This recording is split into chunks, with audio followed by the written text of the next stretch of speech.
Bom? Tá rindo, né? Gente, vou contar pra vocês. A gente tem o programa há 2 anos, certo? Aí, o que acontece? Toda vez que começar o programa, a Isabel, como é que vai começar mesmo? Aí, eu já nem falo mais. Ela não quer combinar, gente, as coisas comigo mais. É isso que acontece. É isso que acontece. Mas, entendeu? Então, hoje nós vamos ter uma abertura inédita. Ó, mas vocês já estão percebendo que o cenário é outro. É outro. Olha Viu? só. O que aconteceu? Estamos em outro espaço. Simples assim, verão? Não, boa ideia. Gostei disso aí. Gostei. Nossa produtora está em reforma, amiga. Isso, vai ficar mais linda ainda. Temos coisas bonitas logo, logo por aí. Maravilha. Maravilha, né? Bom, e aí é o seguinte, cenário novo, tudo novo e tal, e só tá faltando o que é aquele negócio que você fala sempre esqueça de clicar. Nosso mantra? Nosso mantra? Então, nós combinamos esse ano de chegar aos 15 mil, lembra? Que a gente combinou no passado, não deu, festa de final de ano, aquela coisa toda. Continuar entrando lá no link do Simples Assim Podcast no YouTube, né? Clicando, se inscrevendo, curtir, comentar, compartilhar, mandar para os amigos, sem esquecer que vocês podem assistir, ouvir e assistir o Simples Assim Podcast em todas as redes sociais, a gente está lá, inclusive nas redes dos nossos parceiros. Aqui no Rio de Janeiro, no RJ Notícias, e em São Paulo, Barão de Tararé. Aí vocês aproveitem, dê uma olhada nas notícias São Paulo, Rio, e também pode clicar lá no link do Simples Assim Podcast. E mandar para os amigos, né, gente? Em vez de a gente fazer fofoca, intriga nos grupos, manda o link do programa. Gente, para de ficar brigando no grupo da família também, entendeu? Ficar falando mal de cunhado, falando mal de cunhada, criticar a roupa do outro. Aí também não tem como impedir, né? De ficar falando. É tão bom também fazer uma fofoquinha. Gente, mas eu acho que hoje, Isabel, hoje a gente é capaz de sair dos 13 para os 14. Bom. Mas está com um tema bacana hoje. Tema bacana. E a convidada? Maravilhosa. Maravilhosa? Muito. E ela é o quê? Olha, vou começar a falar dela aqui rapidinho. É rapidinho, porque se falar tudo dela... não dá para falar tudo. Vai demorar muito. Primeira coisa que eu acho linda, ela é historiadora. Coisa mais linda. Ela é historiadora, a área de pesquisa dela é na ditadura militar e relações raciais, né? E ela é doutoranda da Fundação Getúlio Vargas também aí no tema. Além disso, ela trabalha no Instituto Marielle Franco. Cara, ainda bem que nós temos bonita, né? Para receber essa visita, né? Não, fala a verdade. É, maravilhosa. Como é o nome dela? Gabriele. Gabi, por isso as vítimas, Gabi para nós. Gabriele, bem-vinda, querida. Muitíssimo obrigada, gente. Adorando estar aqui nessa inauguração do Simples Assim Verão. Já vim fresquinha, despojada. É isso. Chinelinho foi assim, calculado. Foi calculado. É isso, só faltava ficar na areia, né? Na próxima. Júlio, chama a vinheta pra gente começar.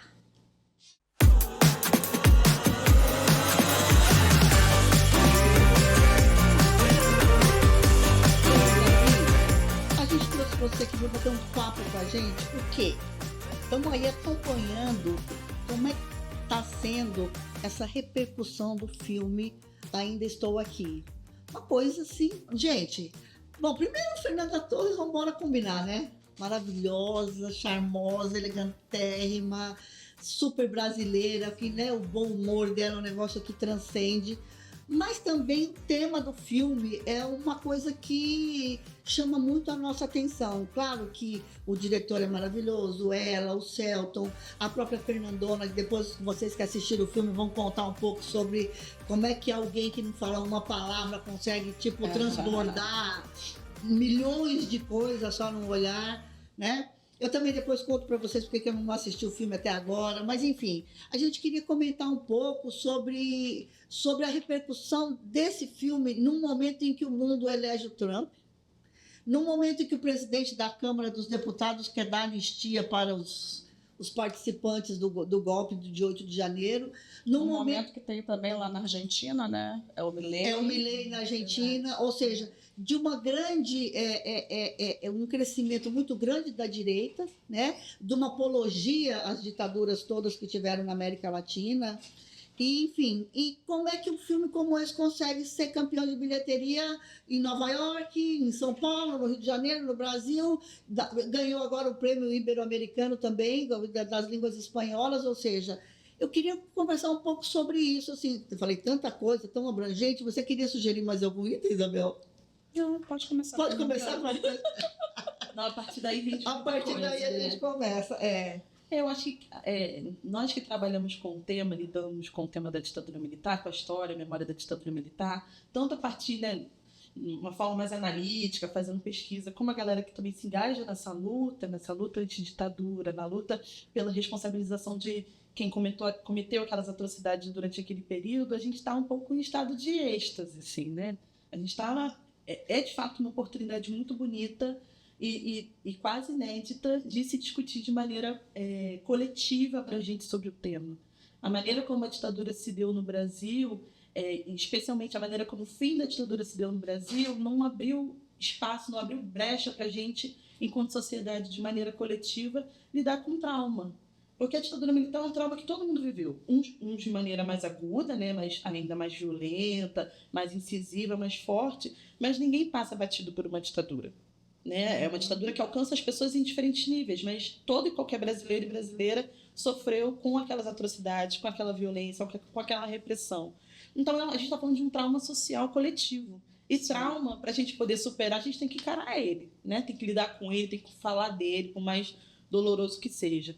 E a maneira como se deu o fim da ditadura militar, um fim de ditadura ainda muito controlado por esses perpetradores, né, por esses torturadores, ditadores, a gente não teve esse momento de coletivamente sentar, conversar, encarar esse monstro e seguir. Fazer uma análise sobre isso. Né? As pessoas foram tocando suas vidas e seguindo, mas sem se recuperar, vamos dizer assim, desse trauma. Sim, a gente né? não se recuperou coletivamente desse trauma, isso é muito ruim. Agora, Gabi, o que a gente percebe também? A gente vai entrar todas essas questões que a Sandra falou, crescimento de extrema-direita e tal, as pessoas sugerindo coisas que muitas delas a gente passou na ditadura, né?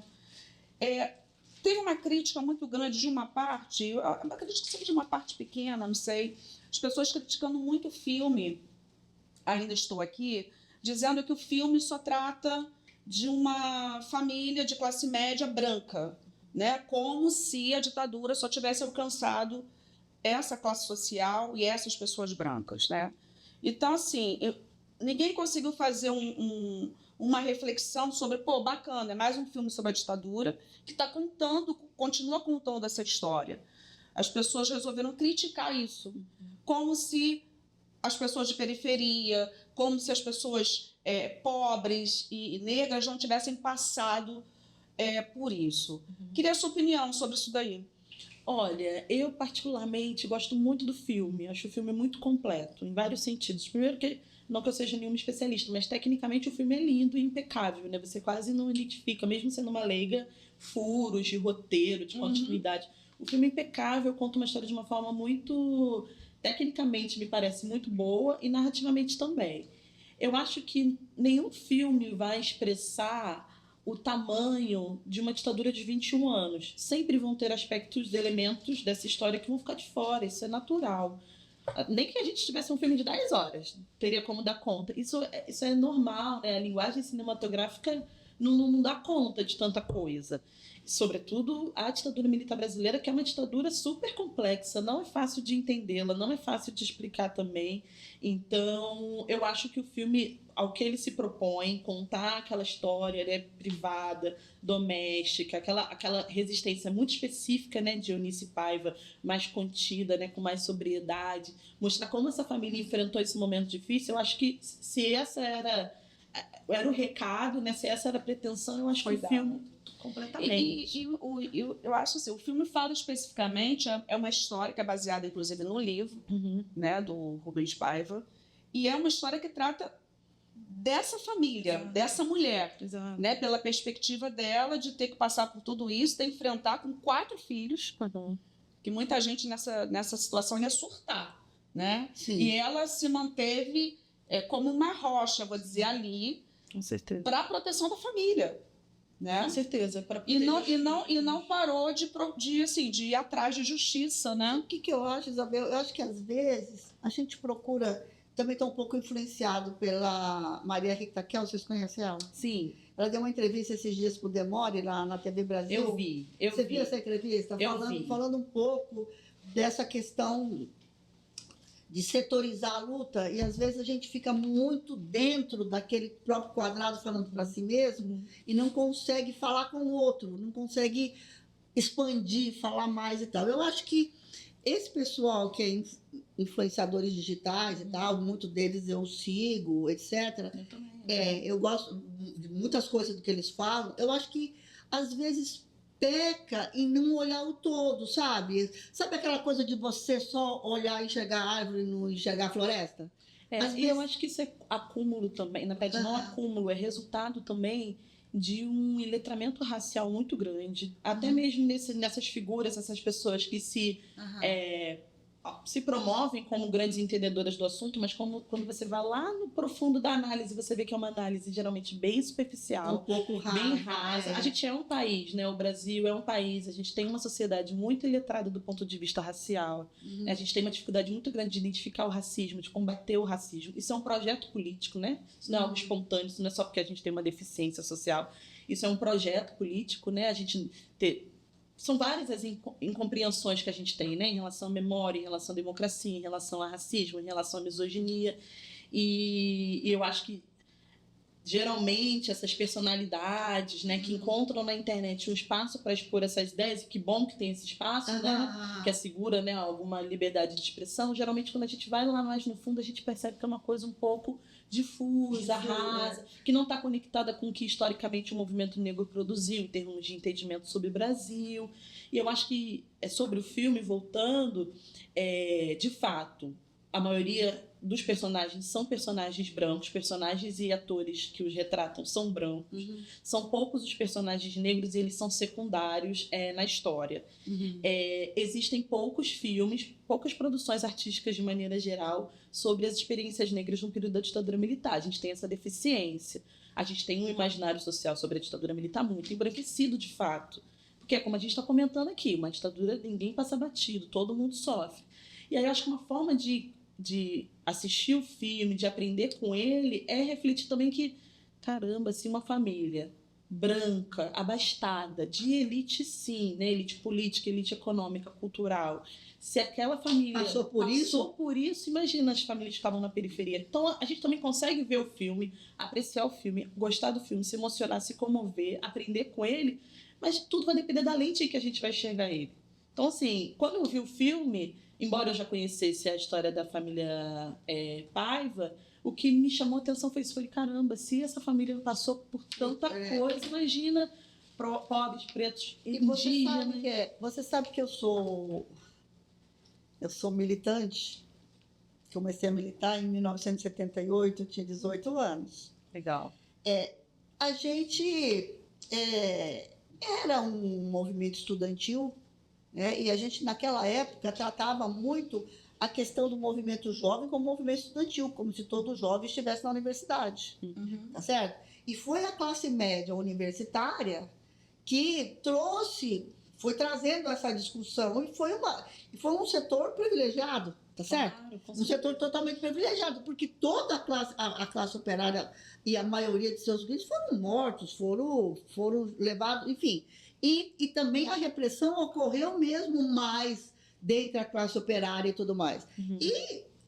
E coube a esse setor pequeno burguês, tá certo? Porque engraçado que as pessoas não usam mais esses conceitos, né? Quando a gente fala, parece que é uma coisa, né? É verdade. Mas houve, por parte da pequena burguesia universitária, branca, tá certo?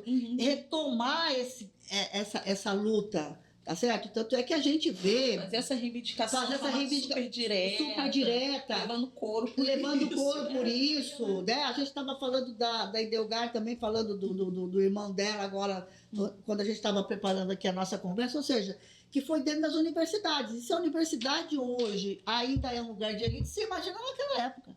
Era muito mais ainda, mas muito mais ainda. Porque hoje a gente tem, né, o advento das cotas, dessa discussão mesmo, da organização dos movimentos sociais mais, enfim, mas a gente tinha mesmo ali, era um setor bem privilegiado e que tinha acesso, inclusive, à informação, porque a informação hoje, né, Isabel, está aqui, rapidão. Mas antes, para você ter uma informação dos partidos comunistas de esquerda da Europa, da própria União Soviética, ou da própria Itália, ou de qualquer outro lugar, os portugueses também, que tinham um partido comunista muito forte e tal, demorava para chegar. Demorava muito as informações. E nem quase aquela coisa do cochicho, trocar assim na miúda. Eu me lembro que quando eu comecei a militar, Isabel, era assim, você era chamado para uma reunião, falava, olha, lê de novo.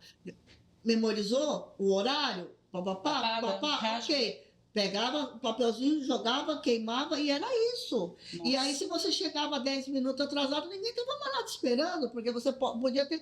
E isso foi em 1978, 77. Imagina, na época, a áurea mesmo da ditadura. Então, você vê que. E a maioria das histórias são contadas assim, através desses personagens e tal. Mas a gente teve o filme do Marighella. Sim, que é um filmaço. Que é um filmaço. É um filmaço. Eu tenho aqui uma lista de 20 filmes, depois eu vou até falar, passa para a Raquel também divulgar esse link que saiu no ICL, de 20 filmes. Legal. O que é isso, companheiro? Eles não usam black tie. Cada um tem um pouco a sua... A Fernanda também, eles não querem esse companheiro também. Então, assim, eles... Cada um acaba abordando também de um jeito. Com a sua visão. Uns são mais... mostram toda a violência, né? E outros são mais sutis, como o Ainda Estou Aqui. Sim. Né? Que dá para você perceber o horror que era, mas que não é uma coisa explícita. Né? De ver batendo, de ver torturando. Gente, mas dá pra gente sentir... Todo mundo já falou desse filme, né? Eu não vou assistir, né? Não assisti Olga. Eu assisti... Olga não assisti, eu chorei também. Eu não assisti o Marighella, também não vou assistir, porque me dá... essa resistência, amiga, de ver os filmes? É porque sabe o que é? Eu não sei, assim, se me dá uma emoção de ver aquela situação.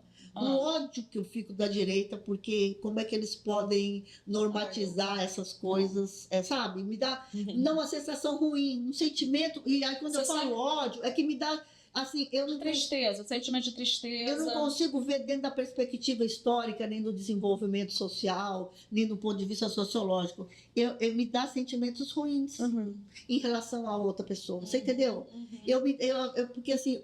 Será que só eu que estou enxergando essa barbaridade? Será que uma pessoa que é um ser humano consegue achar isso muito bacana? Eu acho que quando a gente isso me dá uma revolta. Eu acho que quando a gente fala isso, essa questão, o crescimento da direita, a gente hoje fala de extrema, né? Porque uma coisa está tão... a gente está no século XXI, 2025, e realmente é uma coisa extrema. Porque quando o Trump assume nos Estados Unidos, e ele... dos primeiros decretos é simplesmente acabar com direitos humanos das pessoas, né? De destratar pessoas, de pegar imigrante e prender. Ele autorizou prender dentro de escola, dentro de igreja. Então, isso não é dentro do hospital. Então, são atitudes extremas. Você vê uma querer anexar um país no seu território. Começou a falar de expansionismo. Expansionismo. Que na retórica dos Estados Unidos já se falava da retórica mundial. Começa a pegar pessoas que fizeram a mesma coisa que os vândalos aqui no Brasil fizeram no dia 8 de janeiro, de depredar tudo e acabar com o patrimônio público. Ele simplesmente liberou gente que traficava drogas, que estava 18 anos... iria ficar 18 anos preso em presídio federal. Né? Teve um desses caras aí do Capitólio que foi nas redes sociais e agradeceu a ele e falou que ia comemorar comprando armas. Terrível. Então, assim, isso é o extremo. Olha, para você ver, eu vou falar uma coisa para vocês do meu ponto de vista. E aí parece que a gente fica, sabe, Gabi, sem perspectiva de melhora. Exatamente. Isso dá um... horrível. Eu tô com vocês nessa, gente. Assim, a gente se sente um pouco sem sair. Nós estamos aqui em várias situações. Eu sempre dou exemplo meu. A Isabel sempre dá risada disso. Eu sempre tenho uma historinha minha para contar. Mas você é uma pesquisadora. Você deve conhecer histórias, muitas. Isabel também é uma professora e tal, da rede pública. Agora, eu vou contar para vocês o seguinte, gente, na boa. Eu dediquei meus 20, meus 30, meus 40, meus 50 e agora meus 60 anos. Bem na hora que eu estava na hora de aposentar, eu tenho que fazer uma aliança com a direita, porque tem a extrema direita de novo. Tem a extrema. Nada é tão ruim que não pode ser. Exatamente. Então aí você fala, temos que fazer. Não, a gente faz aliança com a direita. O presidente Lula vai fazer uma reforma ministerial, provavelmente quando esse programa for no ar já vai estar tendo a reforma, Sim, verdade. que nós vamos ter que torcer o nariz e fingir de conta que não é com a gente. A gente está desde 2022 torcendo o Torcendo nariz, o nariz. deixando passar Então, algumas... e a umas gente, figuras. exatamente, a gente dedica uma vida, tá certo? A uma situação. Pra ver E isso. aí não sou eu que estou falando, ai, a Sandra, você é a única. Não, tem uma milhares de geração, pessoas, com uma certeza. geração que entregou, e uma geração bem grande, Sim. tá certo? E aí você chega na velhice, e em vez de você dar uma relaxada. Porque você acha que você Uma já entregou repousada, tanto, né? né? Já lutou tanto, eu acho que agora vai melhorar. Agora, aí você vê essa escória de novo saindo de algum esgoto, você tá entendendo? Processo. E aí você fala assim, não, então vou eu lá de novo, tá certo? Ser reformista, fazer minhas alianças para não deixar tudo se perder novamente. Então, assim, e é sobre esse ponto de vista, esse entendimento sociológico, político e social que a gente tem que ter racionalmente, porque a gente tem um compromisso com a história. Né? A gente não tem compromisso com fake news, a gente tem compromisso com a história, tá certo? E a gente tem que abrir mão de tantas coisas. Isso é uma coisa que, juro para vocês, que me revolta. Não, mas doído, né? eu vou te falar, e cansa, né? Cansa. Cansa. Porque a gente achou que tinha, né? Avançado. A gente achou que tinha dado a volta por cima, né? Sobretudo depois das Exatamente, eleições de 22. E a gente está vendo isso tudo voltando de novo e com ainda mais força. É de se desesperar mesmo, Não gente. podemos cochilar. E eu acho que nessas Não, horas, não se primeiro pode. que eu tenho percebido, você falou da sua idade e tal, e eu tenho percebido que os militantes, os ativistas mais maduros, eles são até mesmo mais aguerridos dos que têm a minha idade, sinceramente. Assim, acho que tem essa bagagem, né, da vida e tudo mais, e por já ter vivenciado coisas muito esquisitas, né, no Brasil, no mundo. Então eu percebo a galera muito mais vocês são a nossa retaguarda, nossa vanguarda, nossa referência. Não dá para deixar a peteca cair. Mas tá bem difícil mesmo, gente. Eu acho que nessas horas a gente tem que, buscar esse repertório de lutas brasileiras, né? Do movimento negro, do movimento de mulheres, dos movimentos indígenas, das esquerdas. A gente já enfrentou isso em alguns outros momentos. Eu ouvi Sueli Carneiro falando disso. Posso até mandar para vocês num podcast chamado Angu de Grilo, que é um podcast ótimo da Flávia Oliveira, a jornalista com a filha dela. Uma delícia esse podcast. Elas gravaram com a Sueli Carneiro e a Sueli Carneiro, elas comentam algo sobre isso com a Sueli, né? Falando, caramba, tá difícil, esse conservadorismo todo, o que a gente faz? A gente já venceu isso várias vezes na história da humanidade. Vamos tentar recuperar esse repertório de luta, de engajamento, de reivindicação, manter a esperança, manter o encanto, né, pela vida, pelo bem viver, pelos direitos humanos, pela dignidade de todas as pessoas, porque é isso, né? São coisas muito básicas que estão se perdendo. Exatamente. Como você comenta, como é que alguém pode eventualmente assistir um filme sobre a ditadura militar com várias cenas de tortura e se alimentar daquilo, né? É impossível imaginar algo dessa natureza, mas existem essas pessoas. Então, acho que nesse momento de tensão, de desespero, acho que muitas vezes a gente acaba se encontrando por conta dos rumos políticos do Brasil, do mundo. Eu acho que é recuperar esse histórico, assim, recuperar esse repertório. Porque a gente já viveu isso, né? A gente já superou invasão, a gente já superou escravidão, a gente já superou ditaduras, então a gente vai. Tem fé. Eu preciso ter fé, gente. Eu tenho 29 anos, preciso ter fé que. Meu Deus! Gente, você é uma criança! É uma criança! Que as coisas vão ficar melhores. Gabi é uma Meus bebê. filhos, para os meus pais. Agora, deixa eu te Verdade. falar, eu queria resgatar aqui um papo nosso com relação à população negra e o movimento negro nessa época de ditadura, que as pessoas acabam falando, só os brancos sofreram com isso. Não. Acho que o movimento negro, por exemplo, perdeu muito nessa época, né, da ditadura, porque eu não sei se foi o Gilberto Freire, alguém que alcunhou essa coisa da democracia racial, acho que foi ele sim, né? Sim. Dizendo que dá aqui uma popularizada. dá uma popularizada na democracia racial. Tipo assim, não, aqui todos somos iguais, aqui não é igual lá nos Estados Unidos que tem apartheid, né? No Brasil os negros estão aqui com branco. Quer dizer, isso deu uma enfraquecida em toda a luta do movimento negro, né? Porque eles tentaram fazer esse apagamento. Né? Eu queria que você falasse um pouquinho sobre isso. É uma coisa que eu tenho... Primeiro que a historiografia, né? Essas pesquisas, esses estudos sobre a ditadura militar no Brasil, eles são muito ricos. Eles são antigos, eles já começa-se a pesquisar sobre a ditadura militar quando a gente ainda vivia uma ditadura.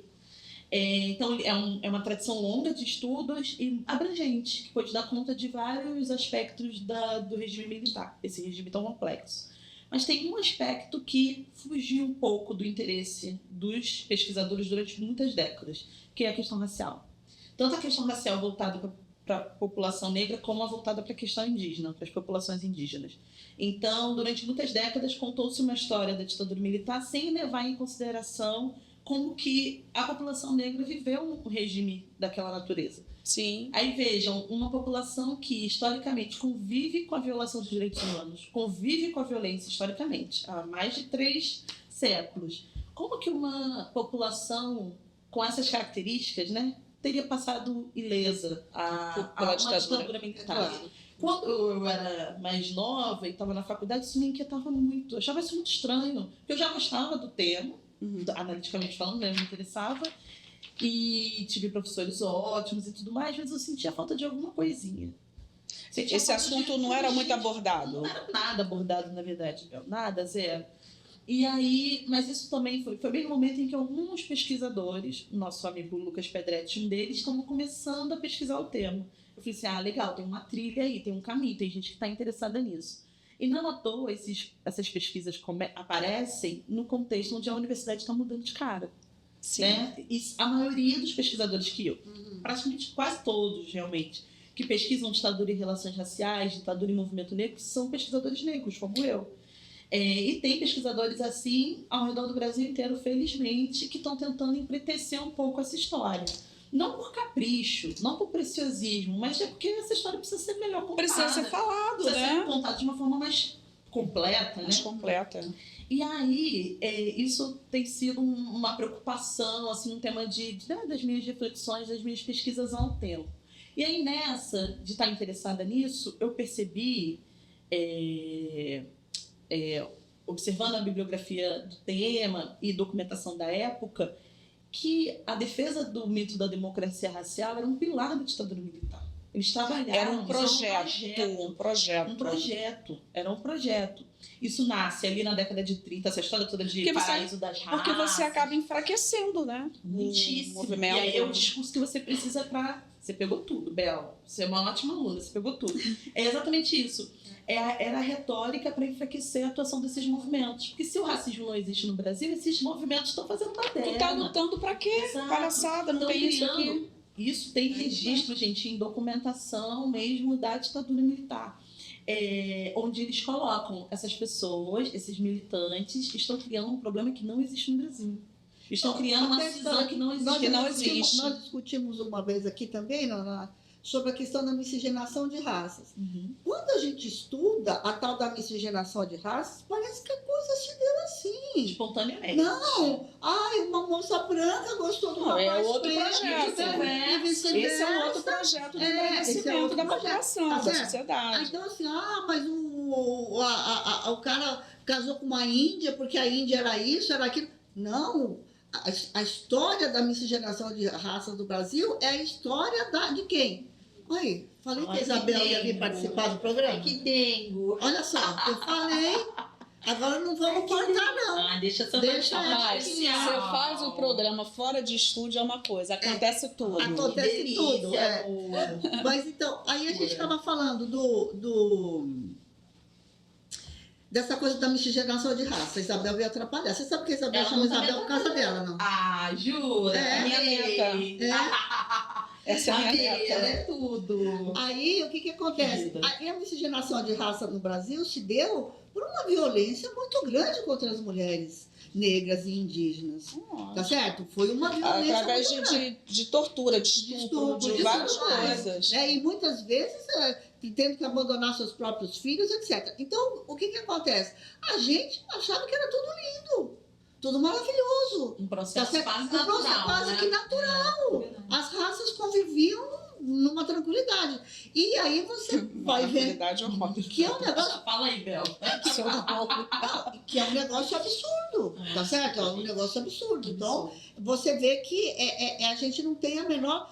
Imagina, gente, são 300 anos. Não, 300 Mais. anos Sim, que se perdura até hoje, né? com certeza. Então, assim, o que eu quero dizer é que o Brasil era um projeto da direita brasileira e da burguesia brasileira, e, enfim, da elite brasileira. Não gosto de usar o termo elite, porque eles não são elite de porra nenhuma. Não são exatamente elite, né? Não são elite, mas há um projeto de amortecer isso no sentido de... Por que eles chamam de mimimi? Uhum. Porque é um mimimi para eles, porque eles Os tentam... identitários, né? Eles Não, mas chamam até de hoje é um Até mimimi, hoje. né? É um mimimi. E aí é uma questão que, de fato, nasce na direita, nasce no conservadorismo, mas a esquerda também não consegue lidar. A Não. esquerda também não consegue Não consegue combater, lidar, não consegue combater. aderir essas agendas. Aí fica tudo na caixa de identitarismo. Tá, e aí? E a o que luta faz? de classe, né, gente? Como se a luta de classe... Não tem como no Brasil ou em qualquer lugar do mundo, mas especialmente no Brasil, a gente fala de luta de classe sem levar raça e gênero e Sem consideração. levar raça e gênero. E aí eu pergunto para você, você tocou num ponto importantíssimo. A gente tem a direita, hoje a extrema-direita, que continua impulsionando isso, essa questão do racismo, a questão de que os movimentos, movimento negro, movimento de mulheres, é tudo mimimi, e a gente sabe que não é, porque a gente sofre isso na pele. E por que a esquerda, por exemplo, ela não consegue aderir a essa pauta? Por que ela não assume? O que será que acontece nisso daí? Ótima pergunta. Eu acho que é uma esquerda ainda muito arraigada em conceitos, experiências e utopias de décadas e séculos passados. Acho que é uma esquerda que não se renovou e que está pouco aberta para o novo mesmo, para as nossas novas experiências sociais, fomentadas pelo andar, né, do tempo, mesmo pelas tecnologias. Então, e é uma esquerda ainda mobilizada. Quando a gente vai nos partidos de esquerda, vai em boa parte dos movimentos sociais, os dirigentes, as lideranças ainda são homens brancos. Sim. Pessoas negras, mulheres, indígenas, pessoas Pouca LGBTQIA+, ainda tem pouco espaço. Lutando, nesses lugares. né? Estão nas ruas, estão nas bases, estão atuando de uma outra forma, construindo partidos, movimentos sociais de outra forma. Mas se você for nas lideranças, ainda são. E quando essas pessoas negras, né, homens e mulheres negros e trans, eles começam a avançar e sobressair nesse mundo político, na sociedade, eles são atacados o tempo inteiro. Até mesmo pelos... aqueles que deviam ser colegas de partido, colegas de movimento. Eles atacam, né? Minam, né? Ficam minando, boicotam essas pessoas. Às vezes eu fico pensando, eu discuto muito isso com a minha filha, às vezes com a minha sobrinha e tal, né? Eu sou uma militante de esquerda da década de 80, tá certo? E na década de 80 o politicamente correto não existia. Era uma dificuldade. As discussões não estavam tão generalizadas. As discussões elas não existiam, né? E quando você participava de alguma reunião e falava alguma coisa que você estava meio querendo se impor, porque primeiro não deixava você falar. E aí quando você falava, todo mundo conversava. Você é o quê? Enquanto mulher? Imagina, você vai participar de uma plenária de um movimento sindical Já tem homem. ou de um partido na década de 80, amiga. É por isso que hoje, às vezes, eu falo assim, gente, vocês não sabem o que é a vida, né? E quando vocês falavam alto para neguinho te escutar, falava, gente, fala mais baixo, você está irritada, às vezes está menstruada? E você falava o quê? Isso as mulheres sofrem até hoje. Sofrem até Sim, hoje. mas hoje até é mais velado, mas isso... acho que um pouco... Muito porque as mulheres bancaram. Foram pra cima. Esse espaço é meu também. Esse espaço é meu também. Ainda é muito difícil ser mulher no Brasil, ser mulher em qualquer lugar do mundo. Mas se a gente tem uma experiência, né, um pouquinho melhor, um pouco menos violenta, isso se deu com muita luta. Com muita pressão luta, da parte dessas mulheres. Concessão nenhuma. Quer dizer, Nenhuma, concessão nenhuma. E eu acho assim também, por exemplo, a questão racial hoje. A gente fala muito, quando fala da questão racial, a gente também coloca a questão indígena. Mas a gente vê que o movimento negro é muito mais organizado, de negros e negras, é muito mais organizado e se impôs muito mais e foi mais para frente da bala do que, por exemplo, a luta dos povos originários. Que são ainda mais invisibilizados. Que são muito mais invisibilizados, tá certo? E é muito mais difícil. A gente sempre coloca essa questão sempre na frente e tal, mas eles sofreram uma opressão tão grande de aniquilamento, assim... Total. Total. Foram 8 mil, estima-se, 8 mil indígenas assassinados. Na ditadura. Na ditadura militar, nos 21 anos de ditadura. A invisibilidade é tanta que no relatório final da Comissão Nacional da Verdade, que é, enfim, a comissão que existiu no Brasil durante 2-3 anos para fazer essa varredura, né, desse passado ditatorial. Era uma comissão que deveria, no melhor dos cenários, ter sido instaurada logo quando acabou a ditadura, mas a gente só foi ter essa experiência há 10 anos. Mas tudo bem, vamos lá, né? Bola para frente.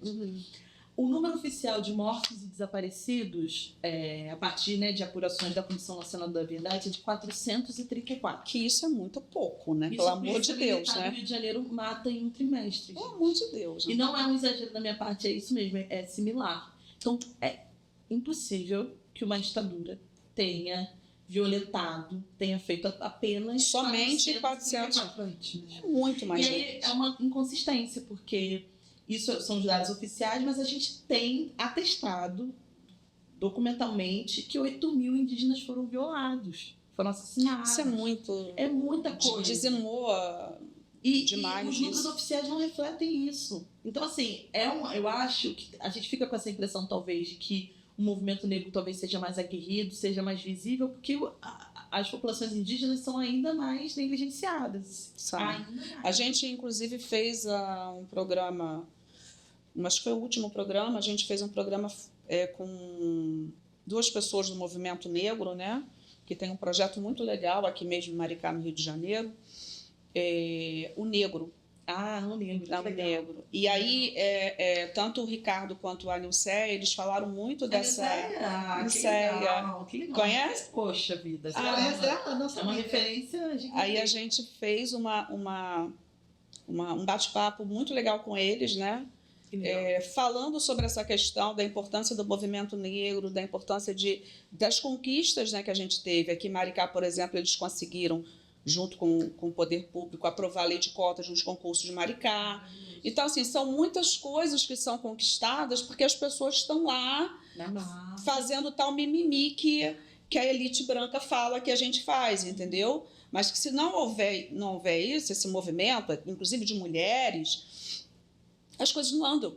Né? Tem que ter uma pressão popular, tem que ter pressão de movimento para as coisas andarem. Né? Para o racismo, por exemplo, ser considerado crime, né? Injúria racial. Né? E agora a gente vê, indo para a justiça, algo quase inaceitável. Agora há pouco tempo, o Ministério Público acatou uma coisa do racismo reverso, sabe? Porque uma pessoa negra chamou o outro, né, acusou o cara, aí isso foi injúria. E foi pro... Gente, o STF já deu. Isso não é... Totalmente assimétrico, uma comparação completamente louco. E aí você... Pode ser uma ofensa, pode ser... Exatamente, mas não isso. Exato. E hoje você vê gente falando que cota é um mal necessário. Eu já escutei isso várias vezes, inclusive de gente que estuda. Né? Cota é um mal necessário, para que cota? Ai, que bom, meu filho passou sem cota. Gente, mas seu filho não é preto. Seu filho não estudou em escola pública. Que cota que você queria? Mas você vê a reparação histórica, ninguém sabe falar, né? É um assunto... É porque para eles, Sandra, é porque para eles, é porque os brancos não entendem isso como uma reparação histórica. Eles não entendem que a população preta ficou séculos sem direito a estudar, sem direito a nada. Tanto é que quando teve a libertação, né, da escravidão, para onde que os pretos foram? Muitos permaneceram, inclusive, nas casas... Porque não tinha para onde ir. E depois o que eles fizeram com os imigrantes? Deram terreno, né? Fomentaram a vinda dos caras, inclusive dando um monte de coisa, né? Casa, comida. Já uma perspectiva de embranquecer a população mesmo. Já, porque aí vamos apagar tudo. Porque mão de obra tinha. Sim. A mão de obra anteriormente escrava poderia continuar. Não, cara, poderia ser absorvida. Poderia pegar na terra a semente, o cavalo, a carroça para fazer. Pô, beleza, esses caras foram libertos. Vamos absorver esse pessoal agora aqui? Porque eles não têm nada. E eles vão eles vão continuar produzindo. Porque, mas eu quero colocar aqui porque quem tocou o Brasil? Quem tocou o Brasil? Quem fez o Brasil? Foi a população. Quero tocar aqui na nossa discussão agora uma coisa chamada o seguinte, olha. Eu ainda quero discutir essas questões sobre a ótica do capitalismo e da luta de classe. Porque, veja só, eu tô envolvida aqui, Isabel, agora com o que a Maria Rita Kel falou, então minha cabeça também é assim.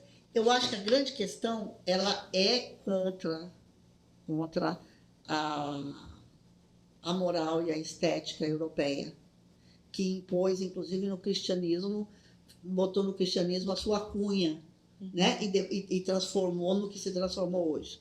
Mas a gente entender que eu não estou contra você porque sou branco, mas eu sou contra você porque eu sou um capitalista e eu sou a favor da exploração.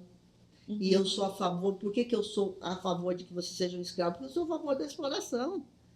Tá certo? Porque eu sou a favor de pegar alguém, no nosso caso, em detrimento da raça.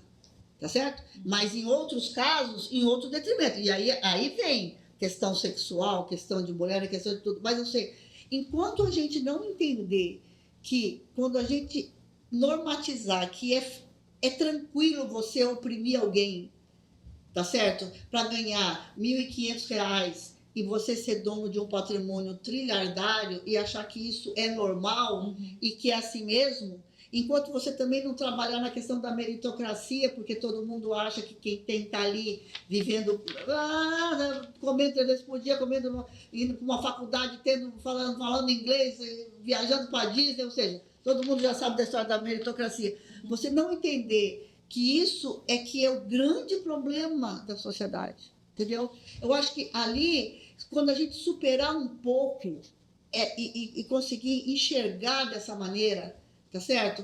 Eu vou ver que o meu inimigo, ele é um inimigo que vai muito além daquele que a gente está enxergando perto da gente. Não sei se eu estou sendo... Não, eu te entendi perfeitamente, eu concordo. Só que depois que a gente alcançar esse lugar, a gente ainda vai ter muita estrada pela frente. Porque, por exemplo, eu acho que a coisa não fica só É a luta de classes também, mas acho que não só. Eu acho que é uma nova luta de classes. Acho que eu estava tentando colocar antes, né?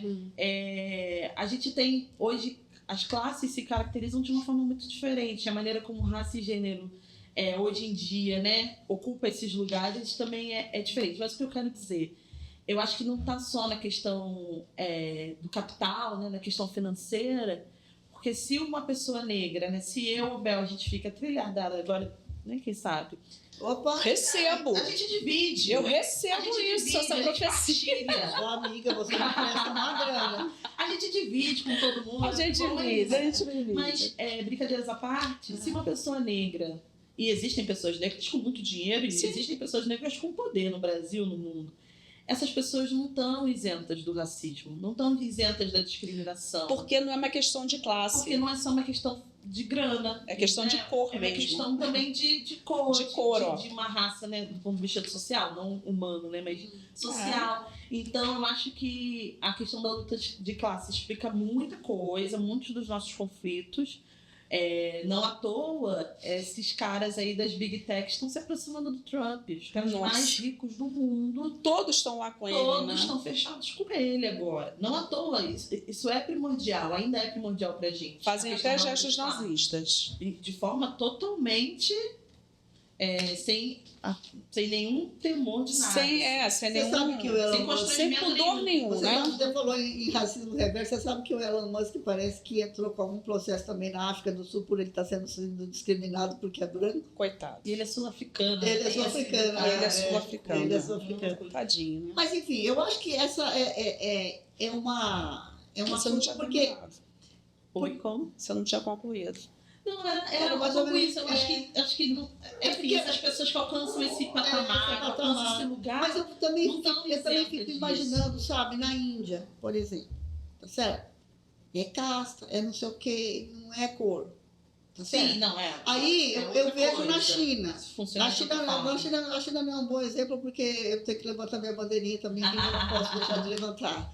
Mas eu vou, sabe, vamos olhar a Coreia, tá certo? Não é uma questão racial. Vamos olhar outros lugares. É também. É também, mas assim, também. mas é uma questão racial, mas o que eu quero dizer é o seguinte, ela não é da cor da pele, é uma questão de raça, você está Claro, entendendo? porque é complexo. É complexo. Nossa. Então, quando você olha o mundo, quando você olha o mapa mundi e vê como que essas coisas se estabelecem, a gente, claro, a gente só consegue analisar o mundo quando a gente entende a nossa aldeia, não é isso? Com A gente entende certeza. o nosso mundo. Mas a gente olha o globo, você vai vendo que, cara, é sempre a mesma coisa, um oprimindo o outro por algum motivo. Claro, dominando. Ou dominando o outro por algum motivo. E o tirando- capitalismo se estabelece, Se estabelece por isso, por dessa isso, forma, dessa inclusive em detrimento das pessoas negras. Exatamente. Mas isso, Exatamente. que a Gabi falou, Sandra, né, você está falando dessa questão Uhum. social, e a gente sabe que tem um monte de preto aí, preta, que é rico e tal, é realmente baseado numa questão de cor. Mas não Porque são se- donos dos bens de produção, Isabel. Não, sim. São ricos, mas o fato de você ser um rico, não significa, mas você não é o dono do meio de produção. Você Claro. não determina a Existem- política da não, exploração. sim. Porque o que existem faz- pessoas negras que detêm esses mesmos. Sim, mas é o que eu vou falar, assim, mas não é uma questão geral. Tem. Não é maioria. Você é a exceção da exceção da exceção. Claro, Tá certo? Para garantir a regra. O que eu quero dizer? O que eu quero dizer é que o fato de você ser um CEO e ganhar 200 mil reais por mês, 500 mil reais por mês, não faz de você um capitalista opressor da outra classe. Você não é detentor dos meios de produção. Você não é o valor do seu olerite que determina se você vai ser um opressor ou não, mas é o sistema em si Claro. que organiza a sociedade para que você explore o outro. Isso é importante, Tá porque, certo? retomando também uma reflexão da Sueli Carneiro, que, bom, está sendo atribuída a ela, não sei se é dela mesmo, porque o pessoal compartilha as coisas, bota a assinatura, A gente tem que ter cuidado. Tem que ter cuidado, mas aquilo ali é a cara cara dela, dela. talvez seja aquilo assim. Aham. Mas a gente tem hoje em dia essa coisa do pretos no topo, Uhum. né? Que é isso, né? Quando um grupo, pessoas negras, geralmente muito empobrecidas, muito lascadas, periféricas, faveladas, que ascendem socialmente, passam a ganhar dinheiro, às vezes muito dinheiro, mas não são exatamente detentoras do meio de produção, até porque a gente nem quer isso. Mas essas pessoas, por conta desses novos acessos, que seduzem, né? Que é não ter as coisas, né? Claro, tá bom, imagina. Esses acessos, fica essa coisa do preto no topo. Agora eu estou no topo. E a Sueli Carneiro, essa reflexão que está circulando e está sendo atribuída a ela, ela coloca assim, não me agrada essa ideia. Porque se tem alguém no topo, pressupõe-se que tem Tem alguém gente lá embaixo. embaixo. Esse mundo a gente não A quer. gente não quer isso. A gente quer uma mudança justamente disso daí. Eu já escutei isso também dela. Também tem aquela história que a minha favela Aí você- venceu. Eu não gosto disso. Não venceu nada. Não venceu nada, não tem Pode ser sentido que nenhum. um ou outro Não tem tenha sentido nenhum. alcançado determinados Sim. A favela patamares, venceu né? como? Porque a favela está lá no mesmo lugar. Não, então, mas aí o As cara pessoas estão lá conseguiu- na mesma situação, sem um apoio, uma estrutura de Estado, sem nada, sendo oprimido aí pelo tráfico, pelo monte de coisa, se sujeitando a isso, sem ver uma perspectiva de vida, muitos jovens assim dessa forma, que não tem perspectiva mesmo de nada, de estudar, de trabalhar, de conseguir ter uma carreira. Aí você vai para onde? Vai para o tráfico, tá me pagando, né? E me paga bem, então é isso que a gente tem. Então, como que venceu? Né?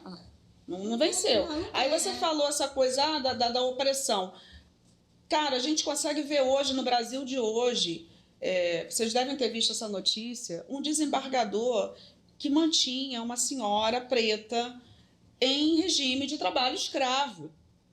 Tem sido cada vez comum. E ele diz que a mulher faz parte da família. da família, sabe? A mulher, assim, vivendo por um prato de comida, num lugar isolado, sem, você vê, sem tratamento nenhum, sem, sabe? Não estava bem vestida, não estava com a saúde em dia, não estava com os dentes bons.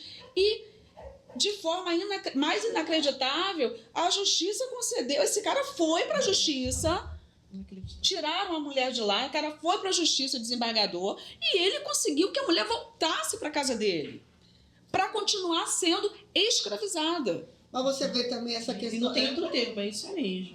Sabe? A gente consegue se deparar ainda com esses absurdos no Brasil de hoje, que você fica assim, meu Deus, o que está acontecendo? Então, onde a gente vai... Está acontecendo que E aí dá superar isso quando a gente mudar o sistema, eu acho.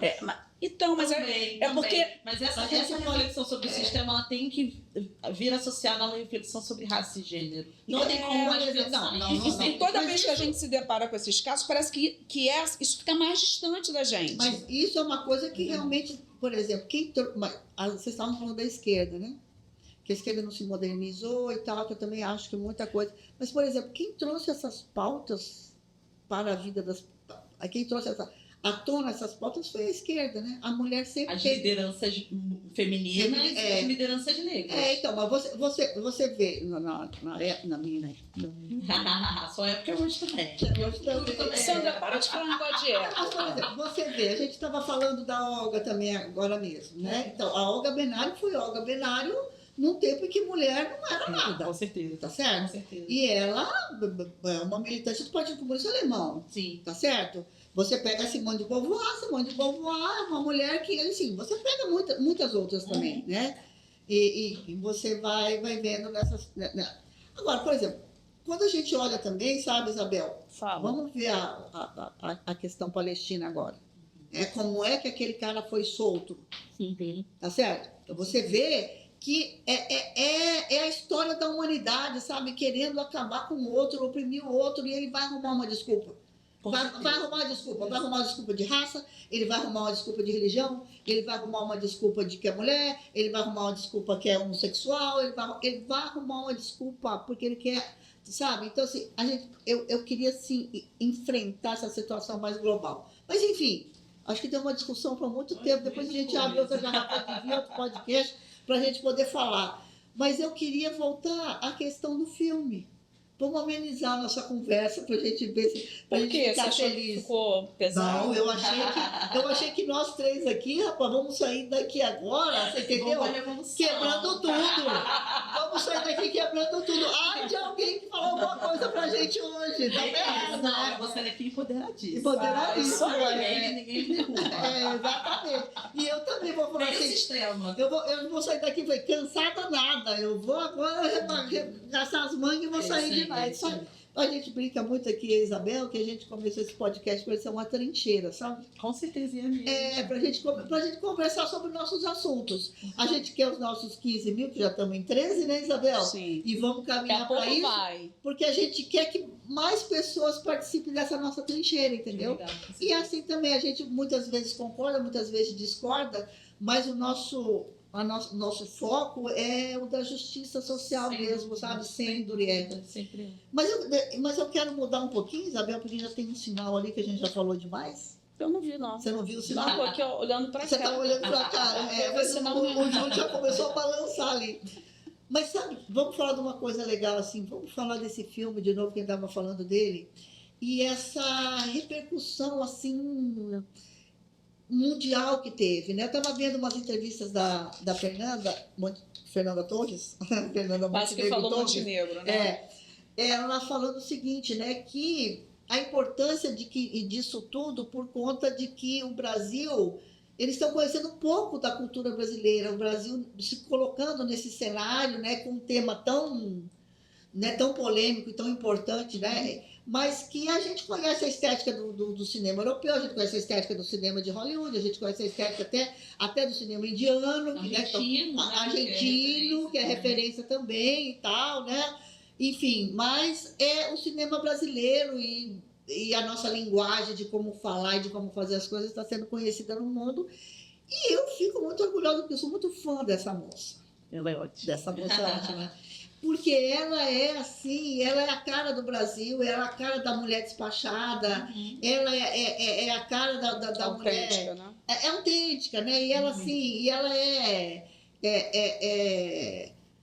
eu vou falar uma coisa que pode soar preconceituosa e tal, porque, mas assim, sabe? Mas ela não é do botox, ela não é do silicone, ela não é da... doida, Ela é meio doidona, meio maluquete e tal, você entendeu? E eu me vejo muito nela, assim, né, dessa autenticidade e tal. E aí, e vocês estão, assim, agora, eu vou fazer propaganda da CIA, mas a CIA fez uma camiseta, você viu? Ah, é? Não vi. Você não viu, gente? A CIA fez uma camiseta com ela e a... André Beltrão. André Beltrão. Que legal. Que legal.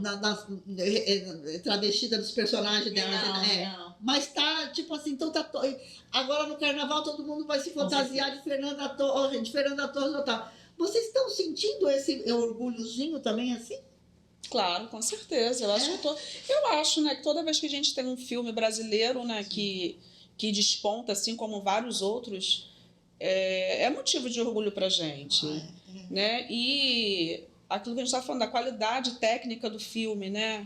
Eu entendo um pouco também, mas a fotografia do filme parece que você realmente está naquela época, né? É uma fotografia linda, é uma coisa... É tudo retrata muito mesmo, aquele lugar daquela década. É muito bonito. E lógico, o trabalho atoral dos personagens, né? Do Celton, dela... Gente, a Fernanda Montenegro, por exemplo, ela aparece no final do filme, ela não diz uma palavra. Então me conta essa parte. É uma coisa tão linda. Ela aparece já com a Eunice, né? Fazendo o papel da Eunice já senhora, depois de toda a luta, com Alzheimer, depois de toda a luta, que depois de toda essa luta ela ainda foi estudar, né? Depois de perder marido, criando filho, ela foi estudar. Virou referência em direitos humanos, indígenas. Defesa dos direitos indígenas. Fez um trabalho muito importante nesse Fez um trabalho importantíssimo. Conseguiu, depois de muita luta, o atestado de óbito do marido, que foi uma vitória. Foi a família toda lá, né? Para receber. Eu chego até a me arrepiar. E já numa reunião de família, lá no final do filme, ela aparece bem velhinha, tá, com Alzheimer. E, gente, ela não fala, ela só olha. É aquele olhar vago. Aquele olhar vago. É muito impressionante. E é impressionante que só aquilo ali valeria a melhor atriz. É verdade. E é o único momento do filme que eu chorei. Eu não chorei o filme inteiro. Exatamente. Gostando muito, mas quando ela apareceu... eu tô falando agora, eu tô me arrepiando. Assim, quando ela apareceu pra mim, eu falei... E tava a família... Agora eu fui. Me deu até uma emoção. Bem tava a família toda numa reunião de família. E ela... E todo mundo ali, sabe, reconhecendo a luta daquela mulher. Que foi a luta daquela mulher. O Celton Mello fala numa entrevista assim que ela mostra, parece que quando está passando uma reportagem na televisão... É o único momento que o olhar dela não fica disperso. É uma reportagem sobre a Comissão Nacional da Verdade. Exatamente. Aparece a foto do Rubens Paiva, mas o Celton caracterizado. E é quando ela tem um lampejo de lucidez. Lampejo. Essa pessoa eu conheço. É lindo. Ela só tem esse lampejo, depois ela volta com aquele olhar perdido. É minutos, assim. Mas e aí estão os netos, os bisnetos, a família toda, todo mundo comemorando. Foi muito emocionante essa parte. Essa parte foi muito emocionante. Foi uma coisa bem forte. Tomara que, assim... Vamos ver, né, se as pessoas reflitam sobre isso. Agora sabe que eu acho que é legal também... Eu acho que filmes como esse e outros disputas, outras coisas que aconteceram no Brasil, né?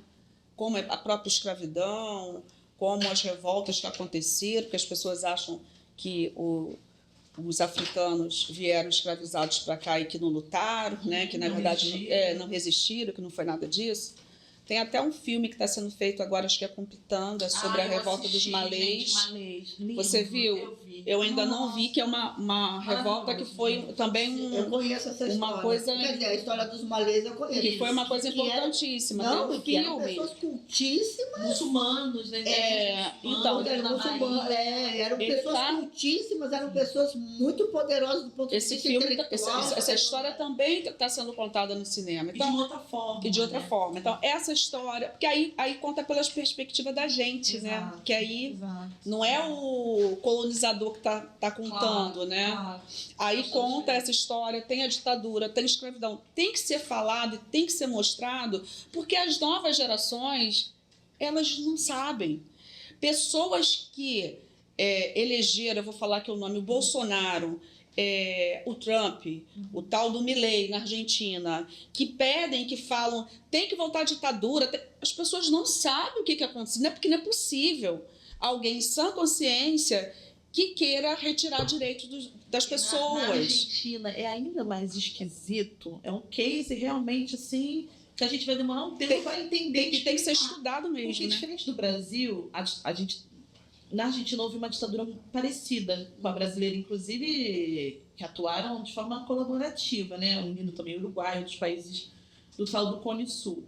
É uma ditadura muito sangrenta também, muito violenta e tudo mais. Só que ao contrário da gente, eles tiveram esse momento de acabou a ditadura, de reunir o país e pensar coletivamente aquela coisa que a gente está falando no início. Sim. De refletir e pensar no que rolou. Então, um presidente como Milei era algo impensável. Impensável. Impensável. Aqui no Brasil, a gente como só vai Porque indo, aquilo não que você tinha reflete sobre falado, né? nada, A gente tem não essa teve memória. as mães da Praça de Maio, a gente não teve. Mas lá movimento teve reflexão. de resgate. A gente tem até hoje vários familiares de vítimas da ditadura militar muito engajados, muito mobilizados, mas cansa, né, gente? Claro. Décadas e décadas de luta. E você ou não vê sem avanço? resultado, ou com resultados Mínimos. É algo que cansa, mas existe sim grupos de familiares, muitas mães, né, muitas mulheres, na verdade.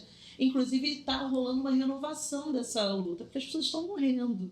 As mães, as esposas, Sim, as avós. as avós, as irmãs, As irmãs. as cunhadas que estão morrendo. Então, isso está sendo, né, há uma tentativa de transferir isso para os filhos, para as pessoas mais jovens da família. Mas lá teve essa reflexão. Na Argentina teve essa reflexão. E mesmo assim... Depois que a ditadura acabou, estava todo mundo... Coisa que não teve aqui. E mesmo assim, elegeu o Milei. Isso é muito surpreendente. O Milei, ele agora ele vai tirar, né? Não sei se ele já conseguiu tirar do Código Penal o crime de feminicídio. Feminicídio, Exato. É bizarro. perigosíssimo, perigosíssimo. Depois vocês falam, né, gente, que eu chegar com 65 anos ainda precisar falar que cada um pode dar para quem quiser, que cada um pode... Já partiu para o... que cada um pode... Não, mas é verdade, gente. Ela não ia passar esse Obviedade. programa Você pode falar assim, sem falar nada. Ela não a questão ia. do feminicídio. Ela não ia. A questão do feminicídio, gente, eu me lembro que Ela absurdo. não ia. Como é que você, entendeu? Como é que você pode estar vivendo um momento que você acha isso um absurdo? Não é- Mas, Isabel, é verdade, Isabel. Às vezes eu falo desse Não, eu jeito, sei que foi ilustrativo. mas é ilustrativo. Você fica preocupado com certo tipo de coisas em pleno século XXI.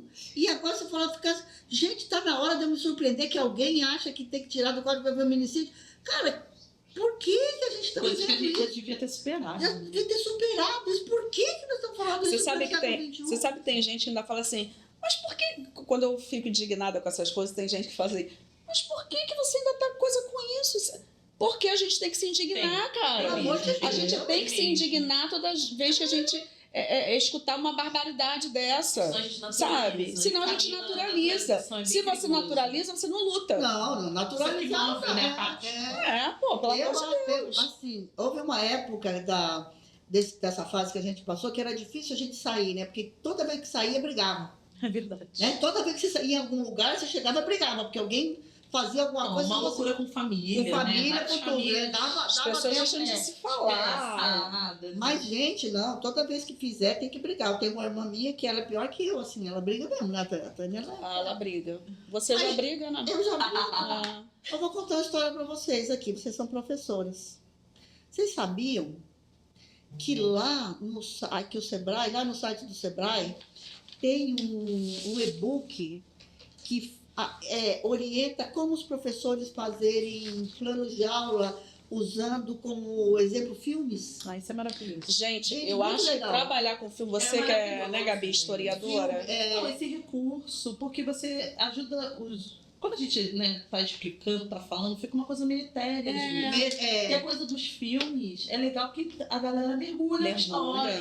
E criança e adolescente ama, né? A gente vê filme. Gente, é como se fosse um experimento mesmo. Não é só você falar, você vai lá e comprova. Caraca, acontecia desse jeito, acontecia Porque, desse pô, jeito. o filme já é um atrativo, né?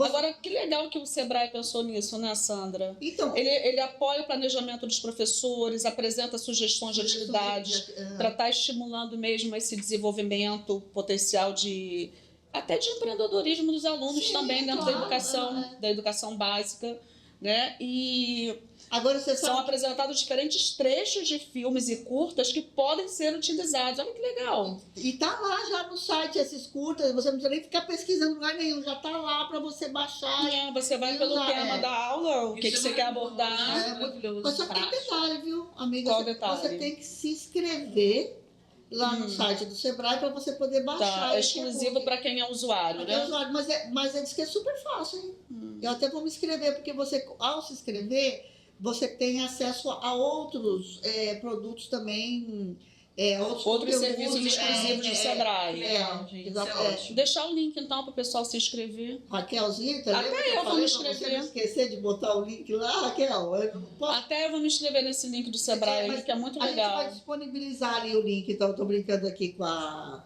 Raquel, que ela está aqui hoje acompanhando o nosso programa. Não esquece de botar o link lá. E é legal a gente também falar para os professores, né? De ter um monte de amigo aí que dá aula e tal, não sei o quê. Contar para todo mundo, ir lá no link do Sebrae, fazer inscrição e ter acesso. Ter acesso a esse material. Porque né? isso vai tornar a tua aula mais dinâmica, os alunos vão se interessar mais. Mas Fantástico essa iniciativa do Sebrae. Você sabe, a gente no programa passado, acho que foi no programa passado, retrasado, foi no passado, que a gente falou sobre a inteligência artificial chinesa, né?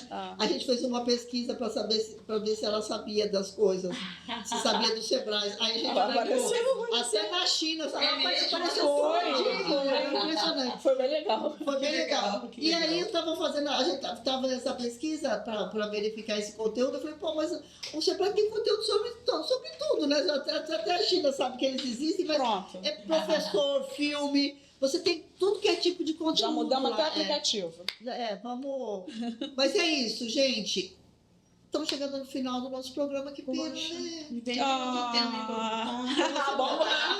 Vamos sim. Hoje nós estamos aqui sem a nossa televisão para aparecer os nossos patrocinadores, mas vamos falar dos nossos patrocinadores, amiga. Vamos falar sim. Vamos falar da Kena. Da Kena. Um beijo para a Márcia, para a equipe. A Márcia está com coleção nova, maravilhosa. E loja nova. E loja nova também. Está inaugurando uma loja no mesmo prédio, só aqui embaixo. Aí você já entra no prédio e já dá de cara com a loja dela. Da Kena. E falar da fulana, nós estamos bonitas que hoje, nós estamos maravilhosos aqui nesses vestidos. Até se arrumar assim para não ficar. Também a coleção nova. Tipo, bom, e você estudar em Isabel, eu acho que você devia ir lá. O pessoal até que vou lá passar lá na Dá uma loja, passadinha lá, dar uma dar uma conversada, olhada, dar uma parceladinha lá com as meninas. Ficou lindo esse vestido. Um beijo também para a equipe da fulana lá. Mas quem? A Casa Moa, né? Ai, vamos dar uma brindadinha aqui, a gente ainda tem vinho. Eu tô meio vazio. Não, peraí. isso. Vazio não pode. Isso. Fala, gente. A gente vai brindar aqui, Rogério, com aí, ó. um vinhozinho, Casa Moa. É só vocês entrarem lá no arroba. Delícia, gente. E o espaço é muito lindo. Aí é o espaço E muito faz uma bonito que tem entrega- aqui, Faz uma entrega em Super casa legal, também é. de vinho. Muito legal. Gente, Vamos lá, não bater Do no nosso nosso shopping. Você não vai falar do shopping? Vou, mas deixa eu primeiro brindar. brindar. querida. E a gente também vai falar da Matsi. Um abraço pra galera lá do Matheus também. Shopping em casa, é só vocês entrarem em contato. Bom, tudo maravilhoso. Agradecer demais também você, a sua presença. A música, Adoramos a você. música. A música é de Gabi. A música Gabi de tinha que Gabi. indicar uma música para nossa playlist no Spotify. Não, Nossa Gabi, playlist tá Esse ótima. tema, tudo que a gente falou até agora pra gente sair energizado. Pronta pra luta? Todas as lutas da vida, né? Sim. É preciso dar um jeito, meu amigo Erasmo Carlos. Ai, que bonitinho. Essa música tá maravilhosa. Que a letra é ótima, é. né? Conscientização e tal. Maravilha. O ritmo também é uma delícia, dá pra dançar em casa. É ótimo. Então vamos botar essa na nossa playlist. Tá bom, gente. Raquelzinha? Olha, Gabi, só Obrigada, te Gabi. agradecer. Imagina, gente. Nem adorei. sentimos falta Adoramos do nosso também. amigo Mentira. O quê? Não, tô falando, nós nem sentimos falta de quem faltou. Meu Deus, ela vai falar isso. De tão legal que foi a entrevista. Mas é verdade. A gente marca outro dia para os dois virem Pros dois virem A juntos. gente faz boas dobradinhas. Vocês dois Eu fazem. sei que eu arraso sozinha. Com certeza. Você tem que vir pra cá. Mas cara. tadinho, ele tá Adorei, doente. gente. Muito obrigada. Ele tá de verdade. dodói, por isso que ele não veio, tá certo? Tá com aquela virose. Mas de qualquer maneira, beijo pra você. Próxima vez você vem. Isso. O que mais? Só isso, né? Ah, gente, olha só, não deixa de entrar lá, tá? No YouTube, se inscrever, seguir o Simples Assim, ativa o sininho para estar recebendo lá as notificações. Nosso programa sai toda quinta-feira, às 8 horas da noite, tem um programa novinho para vocês lá. Coloca os comentários, que a gente gosta de comentários. Se quiser fazer sugestão de pauta, a gente também adora. Mesmo que a gente não conheça muito do assunto, a gente vai correr atrás. A gente traz especialistas. A gente traz especialista tipo a Gabi aqui. E o assunto vai rolar. Muito legal. Um beijo, gente. Tchau. Até o próximo. Tchau. Tchau, tchau.